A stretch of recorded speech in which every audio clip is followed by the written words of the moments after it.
is. All right. So we'll be starting off on Start it. 125.8. I should say that this is on behalf of the Cannabis Association of New York, in partnership with the Rochester Public Library. I don't have the spiel memorized like Zach does, so that's my. I didn't even introduce us last time. I forgot that. I was like, all right, let's go. Yeah. And to introduce, I'm Jason Klemick. My co-host is Elise Bergio, and we're gonna dive in because Zach was much better at intros. 100%. All right, kicking it off. 125.8 quarantine, remediation, and recalls. A licensee shall establish written policies and procedures to monitor and track all quality assurance concerns and complaints from licensees and consumers, including but not limited to procedures for rapid notification to the licensees, supply and distribution chain to recall any lot of cannabis or cannabis product when directed by the office, or as deemed necessary by the licensee. Such procedures shall include notification to the office within 24 hours of learning of a serious adverse event, quality assurance concern, or initial recall. Okay, you got 24 hours to let them know that something is awry. Implemented written procedures for recalling cannabis product, whether initiated by the licensee or mandated by office, shall include identification of factors that necessitate recall and personnel responsible for implementing the recall procedures, notification protocols, including a mechanism to notify the office within 24 hours of initiating a recall and to notify any licensee that supplied or received the recalled cannabis product. Instructions to the general public and other licensees for return of destruction or destruction of the recalled cannabis or cannabis products. A requirement that all recalled products held by a licensee shall be held in quarantine until the office authorizes additional actions. All inventories, policies, and procedures and any other documents required by this section shall be maintained on the licensed premises and shall be readily available to the office upon request.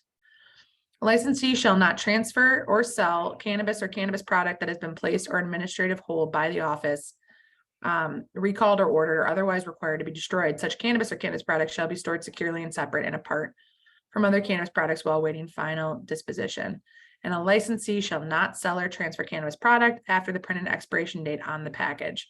So basically, if anything's happening to your cannabis, you're not allowed to sell it. You got to put it in a secure area and either make the decision of how you're going to address it with the Office of Cannabis Management, whether it be through destruction or other mechanisms. Okay, transport of cannabis and cannabis products. The transport of cannabis and cannabis products to an authorized licensee or consumer shall only be performed by the licensee or a licensee's authorized employee. A licensee shall ensure the safe and secure transport of any cannabis or cannabis products, including the safety of individuals transporting the cannabis. Licensed authorized employee transporting cannabis and cannabis products shall be at least 21 years.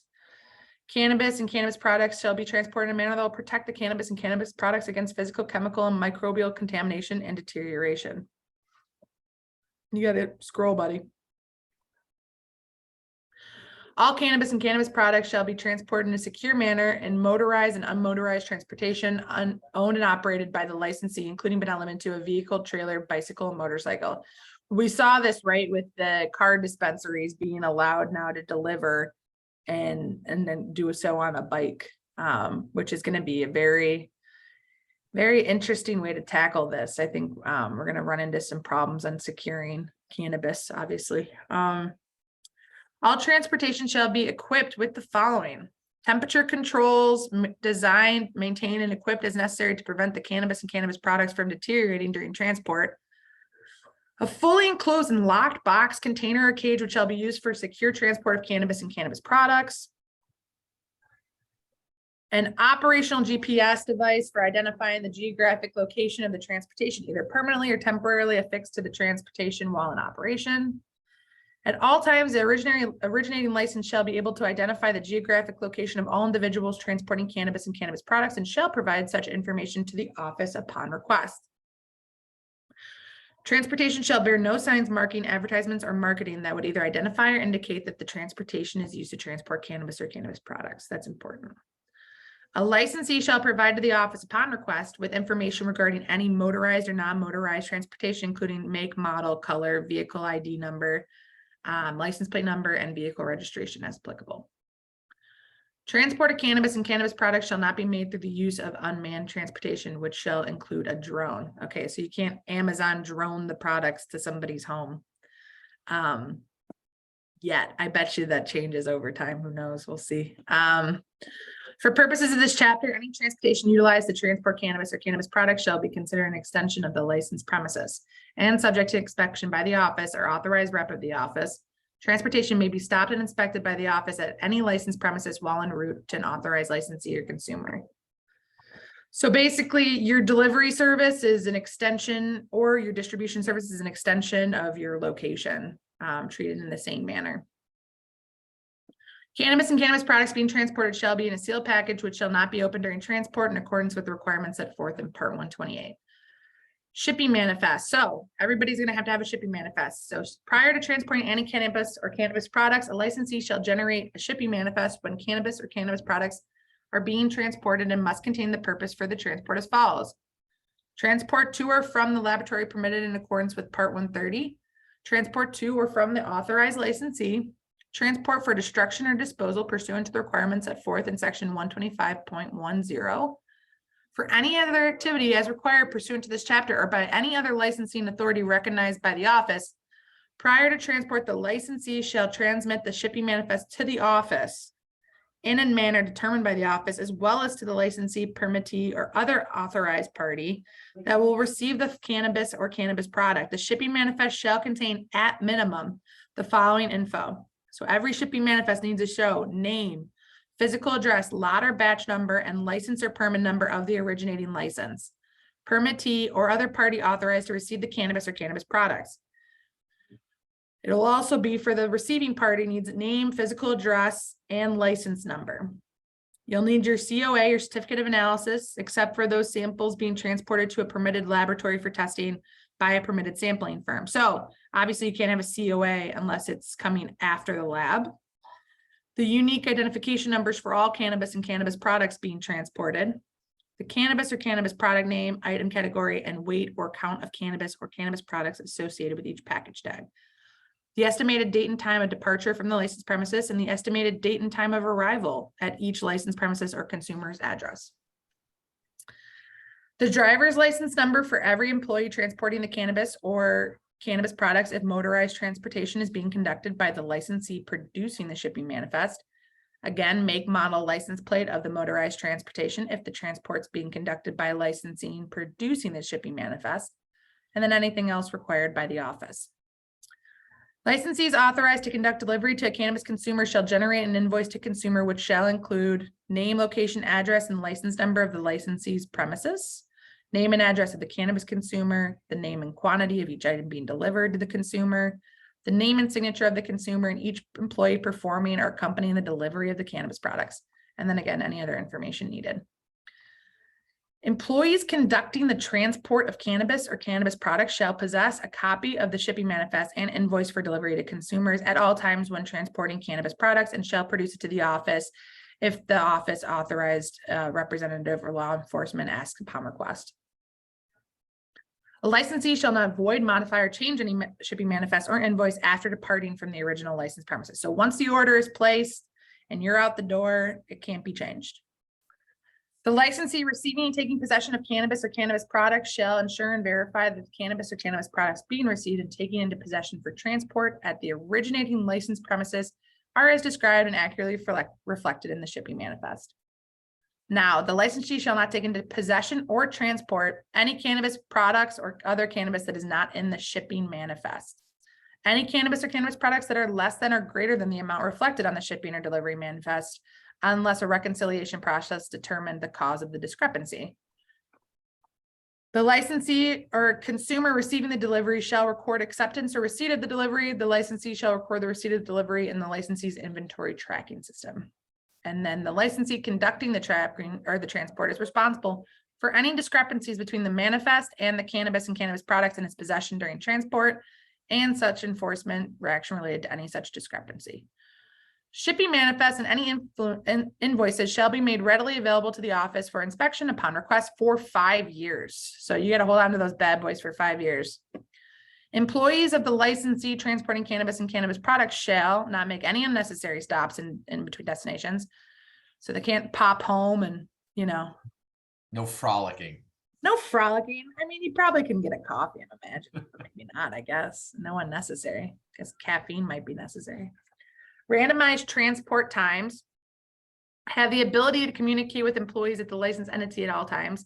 And the vehicle contains cannabis and cannabis products, but only transport cannabis and cannabis products within the borders of New York State. Obviously, this is, kind of common sense, but you can't leave New York State with your products. You can't sell your products in a Massachusetts dispensary. I wonder how that interacts with Native American reservations, because technically that's a sovereign border. I don't know how that works. Just curious. Like if you're passing through a res. Can you deliver to somebody on a reservation? Like, is that Yeah, it's within the within the border borders, of New it's in York? the borders of New York. I think they're not gonna make sovereign borders, they would put that in there. We do have a question. Sure. From Jen Burns, does it specify if you have to keep paper copies for 5 years, or can you scan? I imagine just you have to keep the record for 5 years. It's just upon request, make readily available. You don't have Yeah, to keep paper, so as long as you're, as long as you can come up with it. yeah. Hopefully not paper. That would kind of go against the whole sustainability thing too. Yeah, exactly. Totally. Where a transport is attempted and not completed, the cannabis item remains in the possession of the employee conducting the transport. Then the employee shall return the cannabis or cannabis product to the licensed premises of the employee.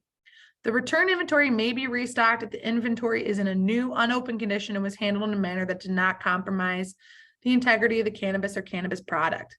So only licensees or employees thereof may be in a vehicle as it's being used to transport cannabis. No bringing your friends on for a ride. That's important. Yes.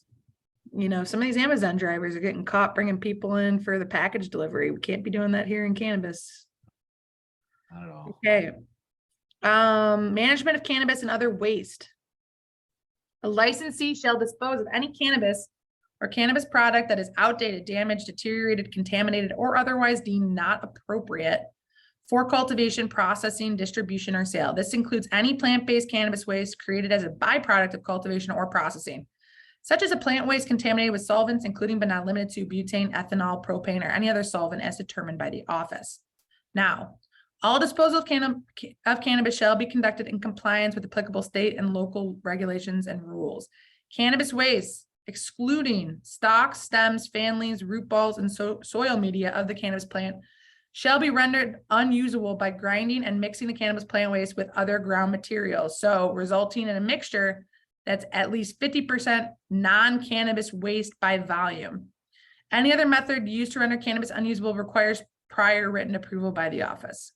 So cannabis waste generators producing more than a half a ton of non-contaminated waste per week and within 25 miles of an organic recycling facility shall not have their non-contaminated waste landfilled or combusted, but shall be. So meaning if you have a cannabis waste generator on site producing more than half a ton of non-contaminated waste per week, and you're within 25 miles of an organic recycling facility, you're not putting it out to the road in a garbage tote and having it go to the landfill or the combustion. Instead, you'll have to compost it on or off premises, and you'll have to use to produce energy through the process of anaerobic digestion, or used as input for a licensee or licensed third party in the manufacture of other products, including but not limited to paper packaging, pet bedding, or through other process of fermentation. So that's one of the 3 things that you can do by not putting it into the landfill if you're within 25 miles. Cannabis waste that will be processed in a composting facility or other organics recycler, an anaerobic digester, for example, can only be mixed with other organic waste that the receiving organics recycler can process effectively. So you obviously can't put things in there that the anaerobic digester can't process. It all has to be going in seamlessly. The types of waste that include but are not limited to would be food scraps, yard trimmings, manure, cannabis growing materials that did not need to be rendered unusable, stems, fans, leaves, etc. And an offsite or organics recycling facility is a recycling facility which is approved by the New York State of Environmental Conservation to accept the quality of material proposed. On-site organics recycling shall follow the operational procedures acceptable to the office. So they obviously have to have that certification. Cannabis waste that will be disposed in a solid waste management facility, such as a combustion facility or landfill, may be mixed with non-hazardous solid waste, which includes but not limited to paper waste, cardboard, plastic, soil, or sawdust prior to disposal. Cannabis waste that has been rendered unusable pursuant to this part may be disposed of by the following methods.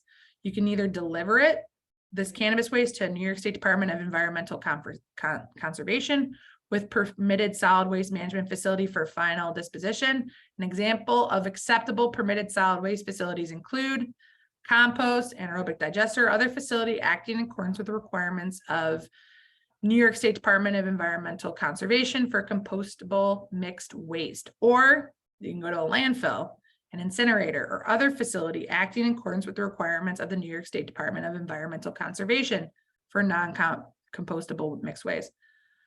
Manage disposal on site by the licensee in accordance with the requirements. You could do it yourself if you wanted to, with the requirements of the New York State Department of Environmental Conservation, and use on-premises organic waste recycling methods, which reintroduction of cannabis waste back into the agricultural operation through methods including but not limited to tilling directly into agricultural land and no-till farm. So basically, they want to, they want to make sure that everything is in. They want to repurpose this waste as much as possible. Obviously they're trying to minimize as much going back into the landfill as they can, or the incinerator. And this is all, something that's probably you're going to want to put into your environmental plan. And so you really need to be thinking about how you can maximize the environmental and sustainability aspects using this as a framework. Totally. A licensee who is using another entity to transport cannabis waste shall maintain and make available to the office upon request the business name, address, contact person, and contact phone number of permitted or registered New York State Department of Environmental Conservation waste transporter transporting the cannabis waste, and obtain documentation from them transporting the cannabis waste that evidences subscription to a waste collection service. If you are self-transporting cannabis waste, you'll be subject to the following additional requirements. The licensee or its employee shall be registered or permitted as a waste transporter in accordance. You have to register with the state. If you're going to be transporting your waste, you have to be licensed as one. Self-transported waste shall only be transported by the licensee or its employees, and self-transported cannabis waste shall only be transported to a solid waste management facility that is permitted by New York State Department of Environmental Conservation to accept cannabis waste. So you might be able to drop it off at these different locations. The licensee or its employee who transports the cannabis waste shall obtain for each delivery of cannabis waste a copy of a record indicating the amount of cannabis waste transported to the permitted solid waste management facility or receipt from the permitted solid waste management facility. Now, liquid waste. Any chemical waste and wastewater generated during cannabis production and processing, including pesticides or hazardous waste, shall be disposed of in accordance with all applicable state, local rules and regs. Cannabis waste shall be that is to be rendered unusable, maintained in a secured waste receptacle or secured area on the licensed premises until the time of disposal. All exterior cannabis waste receptacles located in the licensed premises shall be locked and secured to prevent unauthorized access. All cannabis waste disposed of shall be weighed, recorded, and entered into inventory tracking prior to and mixing disposal. Licensees shall maintain records of disposal for at least 5 years and be made available to the office. And that will include the form or type of cannabis or cannabis product being disposed, the weight of the disposed cannabis material, number of plants, or in the case of cannabis product, the quantity, the batch or lot number as applicable, the signatures of at least 2 of the licensee's employees who witnessed the disposal, and any other information is determined by the office. Use of cannabis waste that is not required to be rendered unusable as an input by the licensee or third party in the manufacture of other products such as paper, packaging, or pet bedding, or through the process of fermentation is permissible. And then cannabis waste that is rendered unusable shall not be sold. I don't know who wants it, but inspections and audits. So licensed or permitted premises, regardless of the type of premises, And all records, including but not limited to financial statements and corporate documents, shall be subject to inspection by the office, by the duly authorized reps of the office, by any peace officer acting pursuant to their special duties, or any law enforcement officer.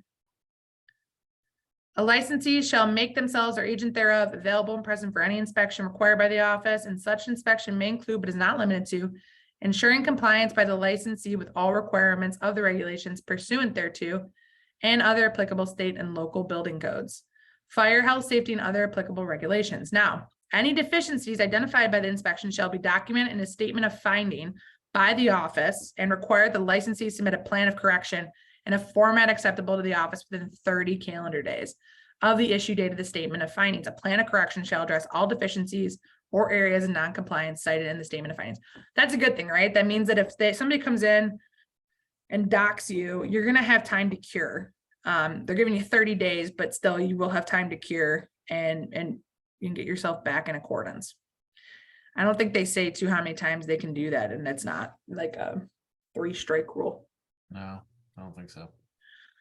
Any deficiencies identified, oh wait, where are we? Oh, containing a, okay, so if there is a plan of correction, you shall have the next few things. You should contain an assessment and an analysis of the events and or circumstances that led to the noncompliance. You got to explain why. Contain a procedure addressing how to correct each area of noncompliance, what you're going to do about it. Contain an explanation of how proposed corrective actions will be implemented and maintained to ensure noncompliance does recur, how it's never going to happen again. And then contain the proposed date by which each area of noncompliance shall be corrected. Give yourself a timeline. Any inspection finding with the office determines jeopardizes the immediate health, safety, or well-being of the public shall be deemed a critical deficiency and shall require immediate corrective action to remove the immediate risk. And the licensee shall submit a preliminary corrective action plan within 24 hours to the office for critical deficiency. If the office determines the corrective action plan needs modification, or licensee shall modify the plan until its final form as accepted by the office. Upon written approval of the office, the license shall implement the plan of correction, and then failure by the licensee to comply with these requirements may result in suspension, revocation, and or civil penalty in accordance with Part 133. Nothing herein shall limit the application of any of the remedies or sanctions that are available. So this is not, you're not bound to just these corrective actions. So general record keeping requirements. A licensee shall keep and maintain records required by the section or any other applicable federal or state rule or regulation for at least 5 years from the date of creation, unless a shorter time is specified by the office. Records shall be made readily retrievable and available. Records shall account for all activities of the licensee, including but not limited to architectural diagrams, floor plans of the licensed premises, including designation of functional areas and square footage available. You're going to have to submit a lot of this stuff for provisional license, so it's just going to continue to get added on if you intend to add anything. Financial records in accordance with generally accepted accounting principles, including but not limited to TPI, bank statements, sale invoices, receipts, and any other records for tax purposes. Personnel records, so make sure everybody has the information for your employee's full name, date of employment, date of termination of employment, if applicable, background and disciplinary actions. You got to be background checking every employee you guys have. Training records, including but not limited to the content of training provided and names of employees who received the training. Any contracts regarding cannabis activity, all records relating to advertising and marketing, standard ops. I would just highlight this one too. Just understand how broad that is. Any contracts regarding cannabis activity. So, you know, a lot of times we hear people saying, oh, well, you know, this isn't allowed, or, you know, we want to have this relationship and we'll just do it on the side. No, like they get access to that. And if you don't give it to them, that's definitely going to be a ground for, you know, a revocation or suspension of the license. So, well, just to build off that, right? So, Jason, I mean, when you apply, you're going to apply with any contract that you have engaged with. They're going to be checking on that to make sure that those goods and service providers or any vendor or anything are not violating true party of interest. Mm-hmm. So, you know, we talked about TPI, but TPI is so in depth that when you're engaging in a contract, and Jason and I actually just had this conversation yesterday because my group that I work with is looking to have a consultant assist them on some of the grow operation, you know, how to structure your grow and output and things like that. If that contract exceeds $100,000 before we make profit, so this is pre-license. If that's a contract that costs me more than $100,000, they're going to activate TPI. You have to split it up into the 2 years, or like do 999,999. And then the next year is, the same. You don't want to be compromising any TPI structures with your goods and services provider. So just be aware, every contract you enter into is going to be shown to the Office of Cannabis Management. And they're also looking at your financial records. So they're going to see as well what you're paying out. Right. And, it at the end of the day, it was meant to prevent what, people refer to as kind of like renting licenses and stuff like that. But it also can prevent, legitimate businesses, like Elise was saying. And typically a contractor isn't just going to exclusively, a consultant isn't going to exclusively consult to one business. They're going to be in a bunch. And for cultivators, you can be a TPI in one cultivator. So they have to be very careful. And those rules are very restrictive, especially when you're pre-revenue. So Totally. Really have to pre-revenue is really the issue, because you can get away with the greater thereof on that rule with the 10% gross or 50% net other component of that. But when you don't have any revenue generated yet, you're stuck to that 100,000. Okay. You got to keep your lab testing results for each lot or batch of cannabis or cannabis product tested, records of equipment used in cultivation and processing of cannabis, as well as equipment maintenance and upkeep records that include, at a minimum, type of maintenance performed, the name of the mechanic who performed the maintenance, and the date the maintenance was completed, and code of ethics. Policies and procedures that notify persons with disabilities of their rights under applicable federal and state laws and regulations, and includes provisions prohibiting discrimination and providing reasonable accommodations. This also applies to websites, guys. And you'll see Housing Works just got a lawsuit because their website isn't ADA compliant, or the plaintiff alleges that it's not ADA compliant. So, and don't think you're going to play the odds and like not get hit by it. There are literal like tester plaintiffs who make kind of a little industry out of what they call kind of like drive-by lawsuits. They just go in, test to see if it is compliant or not, and if it's not, they file the suit. So you really need to be careful about this stuff. Exactly. Policies and procedures demonstrating promotion of diversity in the workplace. You're going to have a social equity plan that shows your diversity in the workplace and how you're promoting diversity and things of that nature. All of the documents prepared for or executed by or for the licensee in connection with the license, and any other records required by cannabis law in this part. So guys, don't forget, you have to renew your license every 2 years. Maintaining all these records just make it easier for you, because you're going to have to apply with all these things again once you're submitting for your renewal.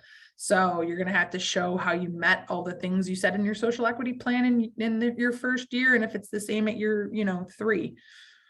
So just be aware that this is just helping you, maintain your records as it continues to move forward.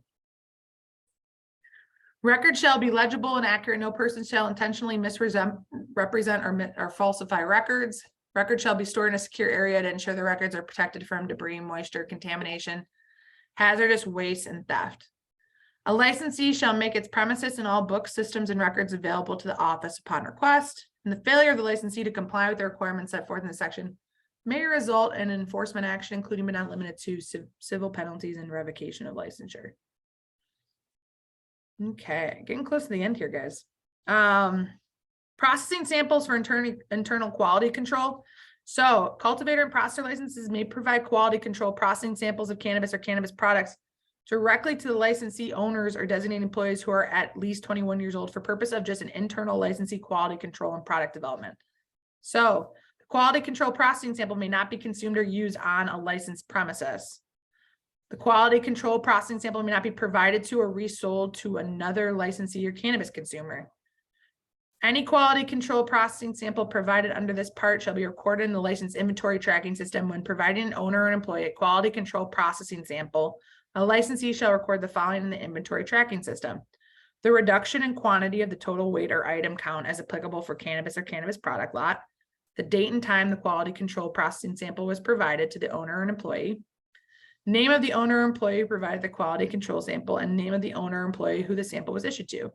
A cultivator and processor licensee may not provide a quality control sample, processing sample of cannabis or cannabis product that shall not exceed.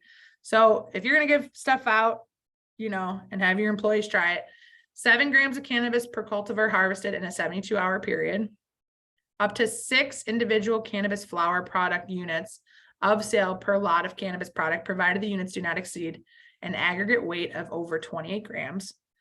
And the licensee is responsible for disclosing to the owner or employee receiving a quality control processing sample whether or not it has been tested by an independent lab pursuant to 130.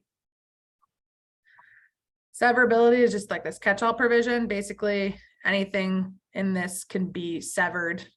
And the remainder of this part and its application shall not be affected. And that's pretty much it, because now we Yep. just get into the whole severability of everything and the Yep. references. So that is it for the cannabis regulations as proposed. You know, I think we have cited a number of things in there that are going to warrant potentially a second round of comments. So, you know, I'm sure we'll be picking this up again in the next few And there's months. going to be another 45-day comment period, OCM confirmed. So Yeah. So, you know, if we're looking at a timeline, you know, we might not have finalized regs until July, August, September, depending on how long it takes the OCM to respond to all the comments. And I encourage people to read through the responses, and then when they go back into comment period, respond to that stuff. And sometimes there's some very interesting information in those comments. Like, for example, unless you were like a chemist, it was really hard to tell if the office considered Delta 8, Delta 10, THCO, THCP, and all those types of things synthetic cannabinoids. In the responses to the card regulations of all places, the OCM threw in a little blurb in there that confirmed it. Why it was in that, I don't know, it just happened to come up. And they really haven't said it anywhere else, but they said it in that. So like, there are these really interesting things that may be wholly unrelated to what's going on that are in these comments. So you should definitely read their responses. So yeah, end date of this comment period is January 13th and February. I'm sorry, February 13th. And then completely closed by the 14th. And then you got to anticipate a couple, we think there's going to be, you know, 8,000 comments, and that's not an exaggeration. Yes. So you got to anticipate they're going to take a couple months to review those. And then it usually takes about 3 to 4 weeks to publish in the register after they put out revised comments. So that's like a 3-month process right there. Yep. And then once you get into the 45-day comment period, which who knows when that'll begin or start or end, I don't think that they're going to do too much on the 45-day comments, like unless something substantial is there. I think what will end up happening is they'll do clarifications and guidance off of the 45-day. Because at that point you're commenting on the revisions, so it's not going to be as much as obviously what this was with the 282 pages, right? And then they have to open the portal. So, and Jen asked, are the comments public record? So yes. Well, I don't know if the comments you submit are public record. They probably are. I don't know if put it into a them. sheet. They'll put it into like a question answer scenario. Yeah, because when they respond, when the OCM responds to the public comments, it's called APC, and I have no idea what that stands for. And that is, they kind of summarize all the comments that are about a particular issue, and then they respond to that summary. So you might not see like specific comments that somebody put in, but they'll kind of generalize it and then respond to it, and they do that all the way down. Yeah. Okay, anything else, guys? This was our last one. It's been real. We have some time if anybody has specific questions about the regs, or anything like that. You know, we're here. Or we call it very early today. So any other questions? No. Oh, let's see. Jeff says, I'm curious what you both see as the major areas of potential concern. Well, so Elise and I have talked about this for a while. As lawyers, I think one of our major concerns, I certainly will say it's one of my major concerns, is where we believe the regs violate the law. So, if you think about things in general, you have the statute, which kind of sets the bounds. And then you have the regs, which have to essentially clarify the parts of the statute and give specifics. They can't exceed the statute. So, for example, one thing that Elise and I were talking about is if you look in the regs to part 123, and you look at under part 123, cultivation and micro business, you can be a TPI of a cultivator and a micro business, but the law says you can't.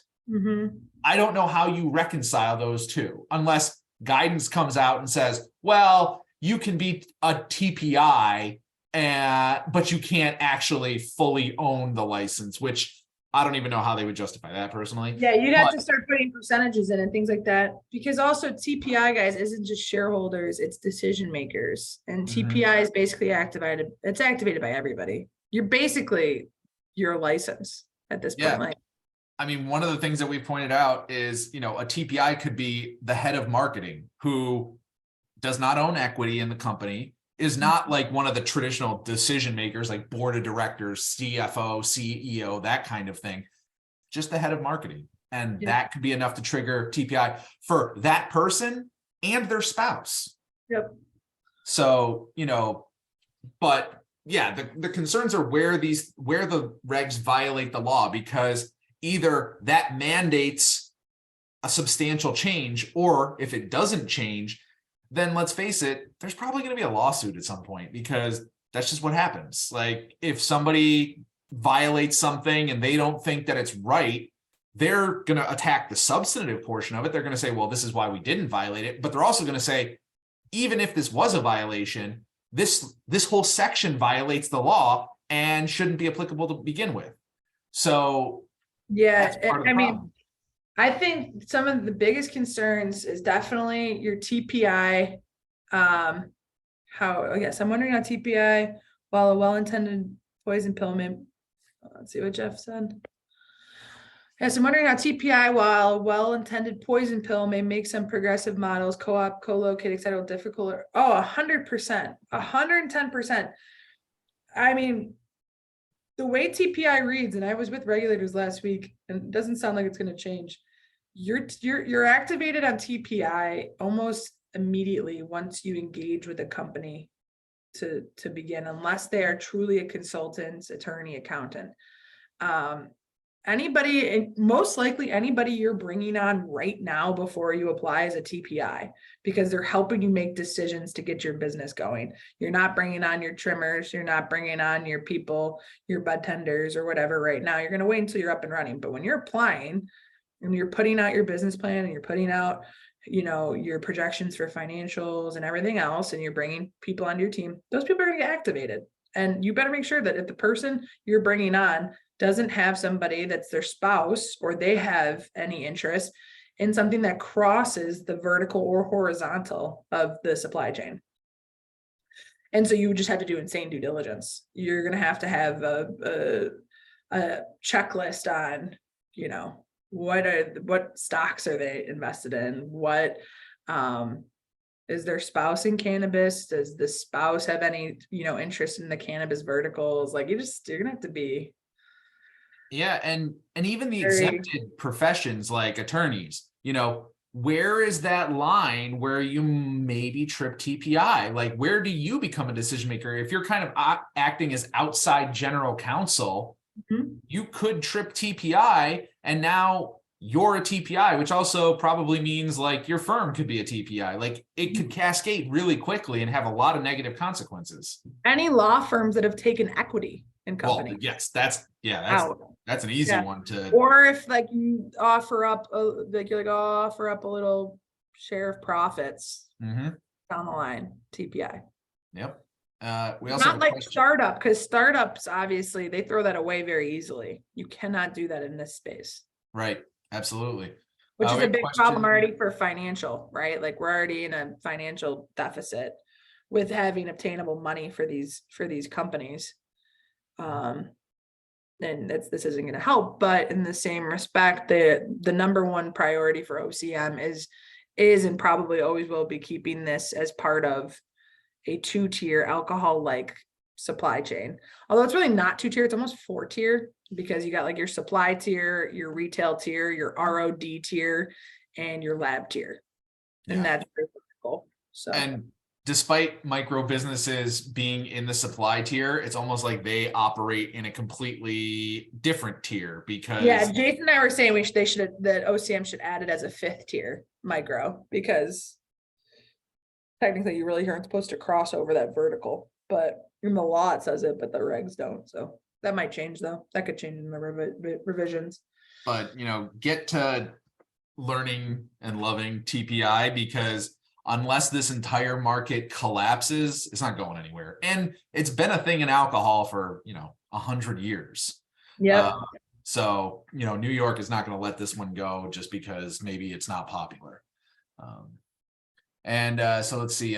Stephanie has a question asking for clarification. Must one have a license to have an edibles brand? Must you have a license to partner with a processor, or can you have a brand without one? I've heard varying interpretations. What we understand is that if you have a brand, you will need to get the lowest tier processing license, which allows you to do branding. So it's really called like brand only processing, basically. Yeah, it's like branding, packaging, and labeling, I think, is the 3 permissible activities. So yes, and then you become a TPI and things like that. So they're not. So if some brand, whether they're just in New York or outside of New York, that doesn't want to touch the products at all, never wants to touch them, manufacture, do anything, they still need that processing license years and will be TPIs. Yeah. So yes, we have another question from Jeff. Will crowdfunding models likely be possible if the investors are passive? I mean, you can. They will all be TPIs. Yeah. And passive investors are still TPIs. Yeah, and here's the thing. It doesn't matter how much money it is. Anytime any equity is ponied up to your business, they are a TPI. And here's the thing, like, okay, let's say you do crowdfunding. So you're never going, those are done through portals online. You're never going to meet those people. Yeah. More than likely. Do you really want to monitor all of those people to ensure that they're not violating the TPI? If you're a cultivator, are you sure that your crowdfunder investor is not also an investor in a dispensary? Yeah. Mm-hmm. Yeah. I mean, I can just see that being a compliance nightmare and getting violated left and right. Or they might here's even worse what happens. Say you have that and then they just don't award you a license. They just hold you in this little queue for years while they try to figure out whether or not, like, you don't make yourself look attractive in that situation to win a provisional.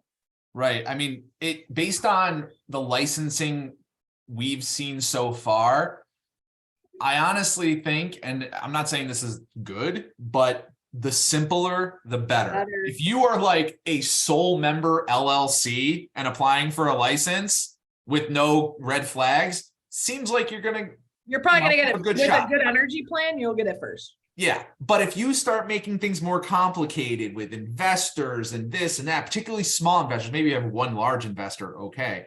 But the more complex it gets, the more OCM is going to look at it. They're going to background check it. Yeah. Yeah. They're going to say, wait a minute, we need to really understand every aspect of this before we pass it along, versus the person who just is the sole member of the LLC. Sure. We get it. We did the background check. We're good to go. That's what I've kind of taken away from doing conditional cultivator licenses, conditional dispensary licenses, is simplicity definitely has its benefits in this process. Agreed. Any other questions or anything like that?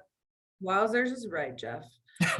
Many aspects of the proposed regs seem to be in congruence with the lip service given to ensure, 100%. There's a lot of, I think the energy just alone, like indoor cultivation is not going to be a thing unless you have substantial off-grid or non-fossil fuel using facilities, which is not a small business endeavor, but I mean, that's just my opinion. And, you know, no one person is going to be able to help somebody with a plan like this. Like, Yeah. I could do an application. I understand the regs, but I couldn't do an energy plan as well as, you know, an energy consultant or somebody who does that for a living, or security or things like that. So, you know, there are these necessary expenses that are going to get incurred, or you run the risk of your license being delayed or denied because you weren't able to have a professional review those specific parts of it. So, you know, it's difficult. And yeah, I agree that, you know, if they're saying we want to make this easy, it's not. Yeah, it's not. All right. All right. Anything else before we wrap this series up? Guys, it's been a great time. It's only been 100 weeks. So See you in the next round. see you in the next round. Bye. All right. Bye.